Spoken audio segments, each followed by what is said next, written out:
আল্লাহর প্রতি পূর্ণ বিশ্বাস থাকলে আল্লাহ বান্দাকে অবশ্যই সেটা দেন। আসসালামু আলাইকুম। আজকে আবার একটি দোয়া কবুলের গল্প আপনাদের সাথে শেয়ার করব। আল্লাহর প্রতি পরিপূর্ণ বিশ্বাস থাকলে আল্লাহ বান্দাকে অবশ্যই সেটা দেন, দুদিন আগে কিংবা পরে, কিন্তু অবশ্যই দেন।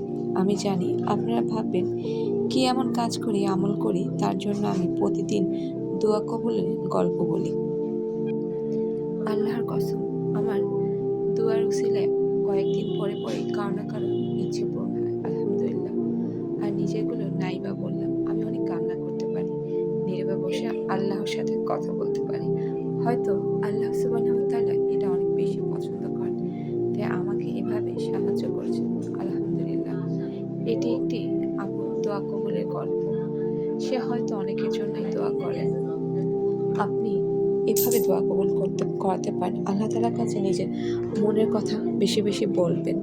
আল্লাহ তাআলার সাথে একটি বন্ধুত্বপূর্ণ সম্পর্ক স্থাপন করবেন। এই গল্পটার সাথে আমারও দোয়া কবুলের কিছু গল্প মিলে। আমার যখন খুব খারাপ সময় যাচ্ছিল, আমি একজন বন্ধু পেয়েছিলাম, আর সে হচ্ছে স্বয়ং আল্লাহ সুবহানাহু ওয়া তাআলা।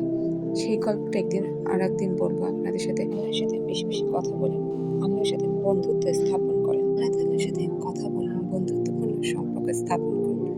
দেখবেন আপনার অজান্তেই আপনার দোয়াগুলো আপনার বলতে হবে না, কিন্তু কবুল হয়ে গেছে। আল্লাহ হাফেজ, সবাই ভালো থাকবেন।